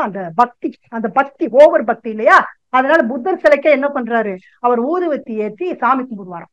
ஒரு நாள் அவர் என்ன பண்றாரு, 1000 புத்தர் சிலை இருக்கக்கூடிய ஒரு புத்தர் கோயிலுக்கு போறாருங்க. அங்க 1000 புத்தர் சிலை இருக்காம. போய் வழிபடுவதற்காக போறாங்க அந்த அம்மா. அங்க போறப்போ எப்பவும் போல தன்னுடைய புத்தருக்கு சாமி கும்பிடுவார் இல்லையா, ஊதுபத்தி ஏத்தி சாமி கும்பிடுறாரு. அப்போ அந்த ஊதுபத்தியினுடைய புகை என்ன ஆகுதுங்க, மற்ற எல்லா புத்தர்களுக்கும் கொஞ்சம் கொஞ்சமா பரவுது. இதை அந்த அம்மாவோட சகிச்சுக்க முடியல. அதட்டி என்னுடைய புத்தருக்கு ஏற்றின ஊதுபத்தி புகை எல்லா புத்தருக்கும் போகணும், போகக்கூடாதுன்னு ஒரு குழாய் எடுத்து வச்சு மூடி வச்சிருச்சாமா. தன்னுடைய புத்தருக்கு மட்டும்தான் அது போகணுமா. கொஞ்ச நேரம் கழிச்சு அந்த குழாயை எடுத்தா புத்தருடைய முகம் பூரா, அந்த சிலையினுடைய முகம் பூரா கருப்பா இருக்கும். இப்படித்தாங்க அதிக பக்தி நினைச்சிட்டு தன்னுடைய கணவனை ஓவரா ப்ரொடெக்ட் பண்ணிட்டு, எதுவுமே தன்னுடைய கணவன் யாரையும் எங்கேயும் பார்க்க கூடாது, உள்ள போட்டு அமைக்க வீட்டுக்குள்ள வைக்கிறப்போ என்ன ஆயிருதுங்க, கணவன் பாவம் பார்த்தாவே பேயறிஞ்ச மாதிரி ஆயிடுறாரு, இருண்டு போய்.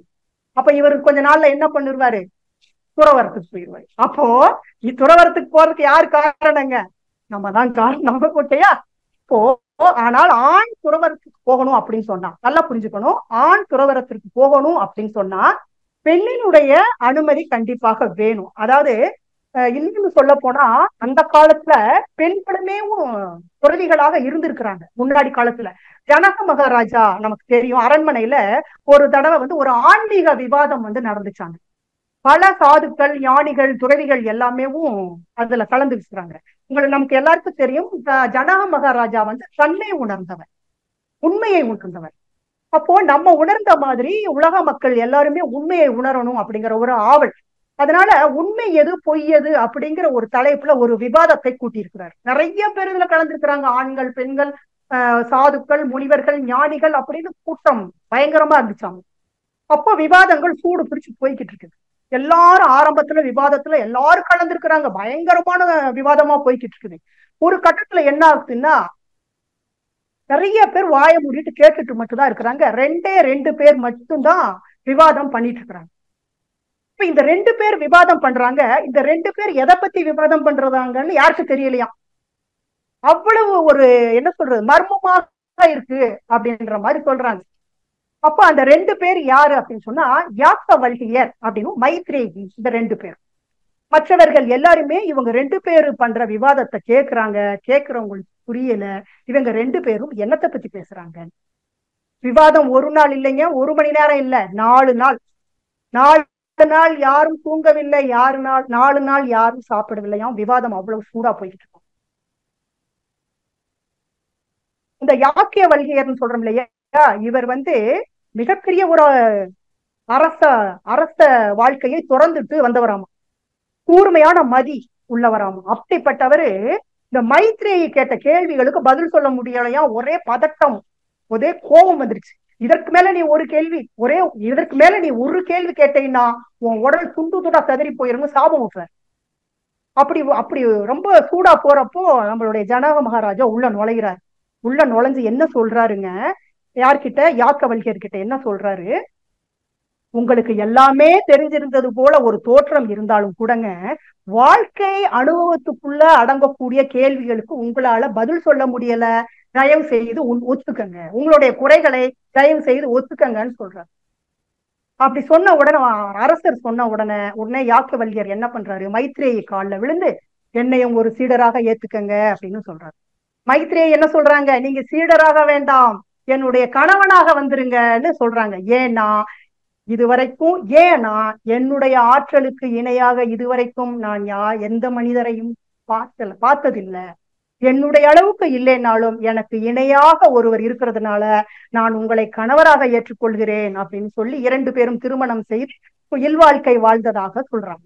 ஒரு குறிப்பிட்ட காலத்திற்கு பிறகு யாக்கவல்கியர் மைத்ரேயி கிட்ட போய், எனக்கு குடும்ப வாழ்க்கை போதும்னு நினைக்கிறேன், நான் தனியாக கானகம் சென்று என்னை முழுமையாக அறிவதற்கு நான் பெர்மிஷன் கொடு, எல்லாத்தையும் நீயே பார்த்துக்கோ அப்படின்னு சொல்றாரு. அதற்கு மைத்ரேயி சொல்றாங்க, ஏங்க இந்த சின்ன சின்ன விஷயங்களுக்கெல்லாம் நான் மட்டும் மயங்கிருவேன்னு நினைச்சீங்களா? நீங்கள் ஒரு மிகப்பெரிய பொக்கிஷத்தை தேடி போறப்போ நான் மட்டும் இந்த சின்ன சின்ன ஆசைகள்ல இங்கேயே இருந்துருவேன்னு நினைக்கிறீங்களா? எனக்கும் வேண்டாம், நானும் உங்களோடு வருகிறேன்னு சொல்லி 2 பேரும் கானகம் சென்று ஞானம் அடைந்ததாக சொல்றாங்க. சரி, இதுல என்ன தெரிஞ்சுக்கிறோம் அப்படின்னா, ஆன்மீக வாழ்க்கையை பொறுத்த வரைக்கும் முன்னாடி காலத்திலும் பெண்களும் ஆண்களுக்கு சமமாக இருந்திருக்கிறார்கள். அதே போல வாழ்க்கை அனுபவங்கள் இல்லாமல் நீ எந்த ஞானம் அடைந்தாலும் பிரயோஜனம் இல்லைங்கிறது இதுல நம்ம தெரிஞ்சுக்கலாம். அதே நேரத்துல பெண்களும் தங்களுடைய குடும்ப வாழ்க்கையிலிருந்து எப்பொழுது வேணும்னாலும் விலகிக் கொள்ளலாம் என்று அந்த காலத்திலேயே சுதந்திரம் இருந்திருக்கிறது. ஆனா இப்ப இருக்க பெண்களுக்கு தான் மாறி போயிடுச்சு. இப்ப சமீபத்துல விவேகானந்தரிடம் ஒரு சமூக சேவகர் வந்து கேட்டாராமா, ஏங்க நீங்க ரொம்ப பெண்களை ஆதரிக்கிறீங்க, எனக்கும் அது ரொம்ப பிடிக்குது, நல்ல விஷயம், நானும் பெண்களுக்கு ஏதாவது செய்யணும்னு நினைக்கிறேன், சமூக சீர்திருத்தங்கள்ல நானும் பெண்களுக்கு ஏதாவது செய்யணும்னு நினைக்கிறேன், நான் என்ன செய்யணும்னு சொல்லுங்க, நான் செய்யறேன் அப்படின்னு ஒருத்தர் கேட்டாராம். அதற்கு விவேகானந்தர் சொன்னாராம், முதல்ல நீங்க அவங்கள பேசாம தனியா விடுங்க, அவங்களுக்கு என்ன வேணுமோ அதை அவங்க செஞ்சுக்குவாங்க, ஏன்னா இப்ப மிகவும் பெண்கள் பக்குவப்பட்டுட்டாங்க அப்படின்னு முடிச்சுக்கிறாரு. இப்ப ரொம்பவுமே பக்குவப்பட்டுக்கிட்டாங்க, இருந்தா இரு போனா போகும், துறவியாக இல்ல நீ எப்படி வேணாலும் போ, அந்த அளவுக்கு பெண்களுக்கு பக்குவம் வந்துருச்சு.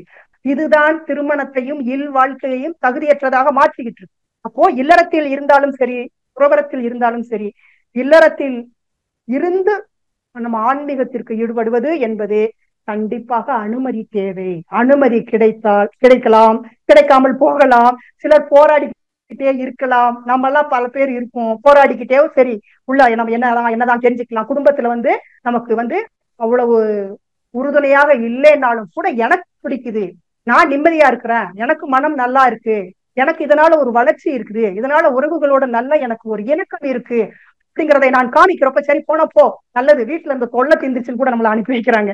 அப்ப திருமணத்திற்கு முன்பு அனுமதிக்கு ரொம்ப கஷ்டப்பட வேண்டியது இல்ல, இல்லறத்தில் இருப்பவர்களுக்கு கொஞ்சம் சிரமம் தான். மகரிஷி சொல்றாங்க, அதே நேரத்துல பிரம்மச்சரியாக இருந்து நான் ஆன்மீகத்தில் இருப்பேன்னு தயவு செய்து இதை நம்ப வேண்டியதில்லை. எப்பொழுதும் ஆண் பெண் உடல் இணைப்பு இல்லாமல் வாழ்வது பிரம்மச்சரியம் என்று தவறாக கருதப்படுகிறது.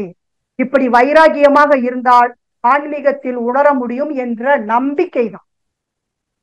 அப்படி இல்லை, உலகம் மீது உருவாகி வாழ்ந்தவர்கள் வாழ போகிறவர்கள் எல்லாருமே இந்த பிரம்மச்சரியம் கெட்ட இடத்தில் இருந்துதான் ஞாபகப்படுத்துகிறேன்னு சொல்லிட்டாங்க. உலக உத்தமர்கள், ஞானிகள், தீர்க்கதரிசிகள் அனைவரும் பிரம்மச்சரியம் கெட்ட இடத்தில் தான் தோன்றினார்கள். ஆண் பெண் நட்புடன் ஒழுக்கத்துடன் வாழ்ந்தார்கள், இப்பயும் வாழ்ந்துட்டு தானே இருக்கிறாங்க. வயது வரும் வரையில் கட்டுப்பாடாக இருந்துட்டு பின்னர் ஒழுக்கத்துடன் திருமணம் செய்து கொண்டு அளவு முறையோடு வாழ்வதே நல்ல கொள்கையாக கொள்ள வேண்டும். இதுதான் சிறந்த அறம்.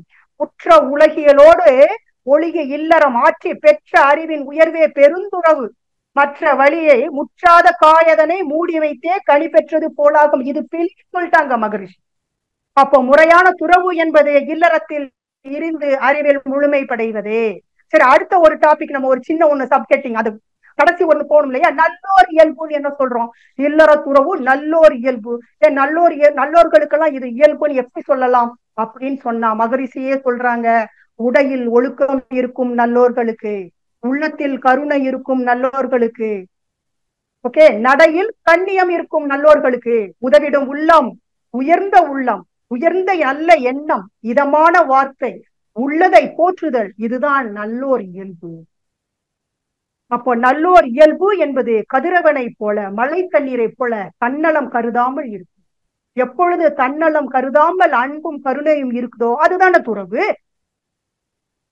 உயர்ந்த எண்ணம், நல்ல எண்ணம் சொல்றோம் இல்லையா, இந்த எண்ணமே முழுமையான ஆற்றல், இயற்கையின் ஆற்றல், அதுதான் தெய்வீக எண்ணம்னு நம்ம சொல்றோம்.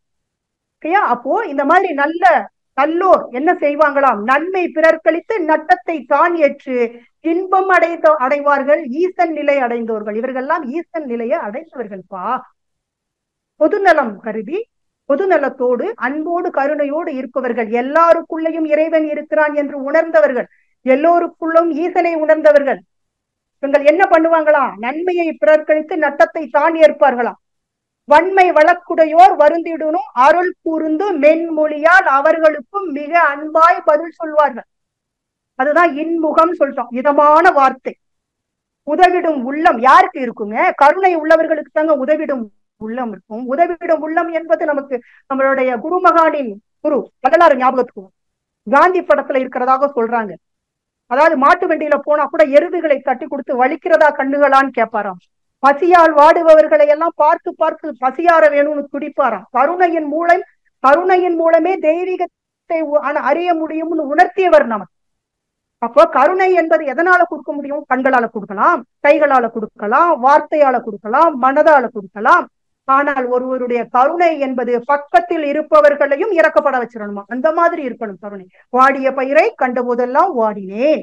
மனிதனை தெய்வ நிலைக்கு உயர்த்துகின்ற உன்னதமானவர்கள் நம்மளுடைய மகரிஷி வள்ளலார். அப்போ உதவிடம் உள்ளம் என்பது தெய்வ நிலை அறிந்தவர்களுக்கே இயல்பு. உயர்ந்த எண்ணமும் உதவிடும் உள்ளமும் இன் சொல்லையே பயன்படுத்தும் இந்த மூன்று நிலையும் நல்லோர்களின் இயல்பான ஒரு சுகம். அதுதான் தெய்வீக நிலையும். அப்ப நல்லோரின் இயல்பு என்பது அறம் சார்ந்தவையாகத்தான் இருக்கும். துறவு என்பது இல்லற வாழ்விலிருந்து தொடங்க வேண்டும். வாழ்க்கையில் அறம் கடைபிடித்த அளவு முறையோடு வாழ்வதே நல்லோரின் இயல்பும் கூட. ஆகவே அன்பர்களே, மறுபடியும் சொல்றேன், இல்லற துறவே நல்லோர் இயல்பு, அதுவே நமக்கும் இயல்பாக வேண்டும் என்று சொல்லி எனக்கு இந்த ஒரு நல்லதொரு வாய்ப்பை வழங்கிய ஆழியாறு ஐடி நிர்வாகிகளுக்கும் இந்த இணைப்பில் இணைந்துள்ள அனைத்து நல்லோர்களுக்கும் இந்த ஜூம் இணைப்பை வடிவமைத்துக் கொண்டிருக்கும் அனைத்து சகோதர சகோதரிகளுக்கும் என் மனமார்ந்த நன்றியை தெரிவித்துக் கொண்டு நிறைவு செய்கிறேன். வாழ்க வையகம், வாழ்க வையகம், வாழ்க வளமுடன். இப்பொழுது கேள்வி பதில் நிகழ்வுக்கு செல்லுவோம். முதலாவது அன்பராக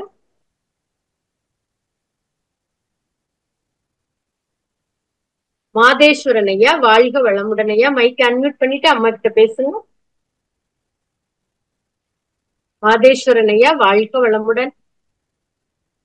வளமுடனுமா ஐயா கிட்ட அம்மா கிட்ட பேசு. வாழ்க வளமுடனுமா. பட்டாசு வெடித்தது போல சிறப்பான கருத்துக்கள். ஆமா, என்னுடைய கேள்வி என்னன்னாக்கும் ஜென்ரலான கேள்விதான். பொதுவா ஆன்மீக மையங்களுக்கு போகும்போது, உதாரணத்துக்கு நான் இந்த புத்திஸ்டோட ஒரு கிளாஸ் போய் அட்டன் பண்ணியிருந்தேன் ஒரு 10 நாள். அவங்க வந்து சொல்லியிருந்தாங்க, யாரு கூட ஐ கான்டாக்ட் வச்சுக்கூடாது, கண்ணோட கண் பார்த்து பேசக்கூடாது அப்படின்னு சொல்லி.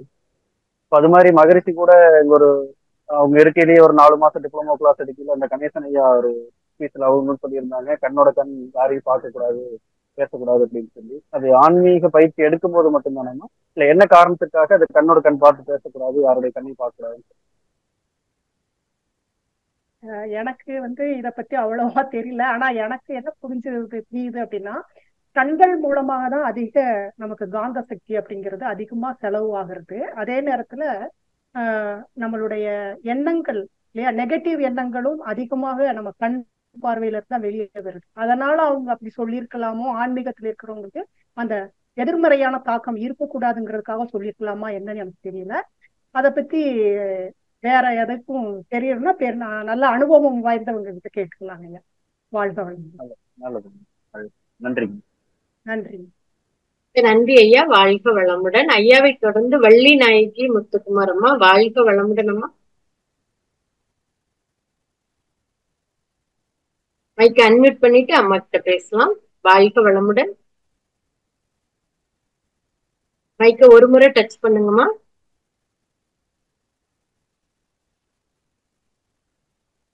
அடுத்ததாக மாரிமுத்து ஐயா அவர்கள், வாழ்க வளமுடன் ஐயா. வாழ்க வளமுடன்மா. வாழ்க வளமுடன். ரொம்ப அருமையா அந்த பெண்களுடைய இதை பத்தி சொன்னீங்க. இந்த மாதிரி பெண்கள் வந்து உண்மையிலேயே வேதத்துக்கு சொன்ன மாதிரி உண்மையிலே அவங்க பட்டுள்ள துறை போலதான் வர்றாங்க. ஆனா ஆண்கள் வந்து அந்த துறவிலிருந்து வெளியில போறதுக்கு தான் முயற்சி பண்றாங்க. அது ஏன், எதுக்காக அந்த மாதிரி நினைக்கிறாங்க அப்படின்னு தெரியல. தெரியாதுன்னு என்கிட்ட கேக்குறீங்களாங்கய்யா? அது ஆண்கள் கிட்ட கேட்க வேண்டிய கேள்விங்க. நீங்க வாழ்க வளமுடன்ங்கய்யா. இப்ப நீங்க என்ன கேள்வி கேக்குறீங்கன்னா, ஏன் இந்த மாதிரி இருக்கிறாங்க அப்படின்னு. அது வந்து நம்மளுடைய கருத்தொடர் வழியாக வந்ததுதான். ஆரம்ப காலங்கள்ல இருந்து அந்த எண்ணங்கள் மாதிரி பதிவுகள் எல்லாமே கருத்தொடர்லயே மாறி போயிடுச்சு. ஆண்கள்னா இப்படிதான் இருக்கணும், பெண்கள் தான் இப்படி இருக்கணும்னு மாறி போயிடுச்சுங்க. அதனால வந்ததுதான். இப்போ பல ஆண்கள் வந்து நம்மளுடைய மனவளக்கலையில இருக்கிறவங்களே நிறைய பேர் வந்து வந்த பிறகு மாறுறவங்களும் நிறைய பேர் இருக்கிறாங்க. இப்ப சாதாரணமா சொல்ல போனா இப்ப இருக்கக்கூடிய குழந்தைகளேவும் நம்ம சொல்ற இந்த கான்செப்டுக்குள்ள வராத குழந்தைகளும் நிறைய பேர் இருக்கிறாங்க. 2 பேர் ஒருத்தருக்கு ஒருத்தர் புரிஞ்சு ஈக்குவலா கொண்டு போற குழந்தைகள் நிறைய பேர் இருக்கிறாங்க. வாழ்க வளமுடன். நன்றி ஐயா, வாழ்க வளமுடன். அடுத்ததாக வள்ளி நாயகம்மா, மீண்டும் உங்களுக்கு அன்மியூட் கொடுக்கிறோம், பேசலாங்கம்மா. வாழ்க வளமுடன் அம்மா. வாழ்க வளமுடன் அம்மா. வாய்ப்பு கொடுத்ததுக்கு உங்களுக்கும் நன்றி சொல்றேன். நன்றி அம்மா. அம்மா கிட்ட கேள்வி கேளுங்க. சரி அம்மா, அந்த கருத்து ரொம்ப நல்லா இருந்துச்சு. அந்த இல்லறம் துறவரம் அப்படிங்கிறதுக்கு சரியான டெபினிஷன் ஃபர்ஸ்ட் அந்த கவிதை மகிழ்ச்சியோட கவிதைகள்ல அவங்க ஆரம்பிக்கும் போதும் சரி, நீங்க எங்களுக்கு இந்த துறவரம் அப்படிங்கிறதுக்கு சொன்னது குடும்பத்தை விட்டே போறது இல்ல, வாழ்ற வாழ்க்கையில தேவையில்லாதவங்கள விடணும் அப்படிங்கிற சொன்ன ஒரு நல்ல பாயிண்ட் எனக்கு ஒரு முக்கியமானதா அமைஞ்சிருச்சுமா. ரொம்ப நன்றிமா. அந்த வாழ்த்து சொல்றதுக்கும் இந்த கருத்தை சொல்றதுக்காக தான் போன் பண்ணோம்மா. நன்றி நன்றி. வாழ்க வளமுடன். நன்றிமா. நன்றி அம்மா, வாழ்க வளமுடன். அடுத்து கிருபாநிதி அம்மா, அவங்க எனக்கு மௌனத்துல இருக்கிறவங்க சாட்ல போட்டிருக்காங்க. அதாவது பெண்கள் விடவில்லையா கடமையை நாமே சுமக்கும் போது சலிப்பு சில சமயம் ஏற்படுகிறது அப்படின்னு போட்டிருக்காங்க. நம்மளே சலிப்பானா, அதாவது உருவாக்குறவங்களே சலிச்சுக்கிட்டா என்ன பண்றது? அதுக்குத்தானே பெண்களுக்கு சகிப்பு தொன்மை பொறுமை அதிகமா இருக்குது. வாழ்க வளமுடன். சலிப்பை மாற்றுவதற்கு தானே நம்ம வெளியில எல்லாம் வர்றோம். மௌனம் இருக்கிறதே எதற்குங்க? சலிப்பை எல்லாம் மாத்திட்டு நம்மளை எப்படி மாத்திக்கலாம், நம்மளை உணர்வதற்கு தானே. நம்மளுக்கு நிறைய பொறுப்புகள் அதிகமாக பெண்களுக்கு தான் இருக்குது. அந்த பொறுப்பை நம்ம யோசிக்கிறப்ப சலிப்பு தானாக ஓடிவிடும். வாழ்க வளமுடன். நன்றி அம்மா, அருமையான விளக்கம். வாழ்க வளமுடன். வேற யாருக்கும் ஏதாவது கேள்விகள் கருத்துக்கள் இருந்தா ஹேண்ட் ரைஸ் பண்ணலாம். வாழ்க வளமுடன். அம்மாவோடது ரொம்ப தெளிவா இருந்தது. கிருபாநிதி அம்மா நன்றி அம்மா போட்டுட்டாங்க. வாழ்க வளமுடன். நிறைவு பண்ணிக்கலாங்களா? முடிச்சுக்கலாமா? ரொம்ப சிறப்பா இருந்ததுமா. இல்லறம் துறவரம் பத்தி ரொம்ப எளிமையா, அதாவது அவ்வளவு பெரிய ஒரு விஷயம் இது, ஆனா அதை ரொம்ப எளிமையா சொன்னீங்க. ரொம்ப சிறப்பா இருந்தது. மிக்க நன்றி அம்மா. வாழ்க வளமுடன். வாழ்க வளமுடன். வாழ்க வளமுடன். நம் கடமை அறவாழ்வின் நாட்டத்தே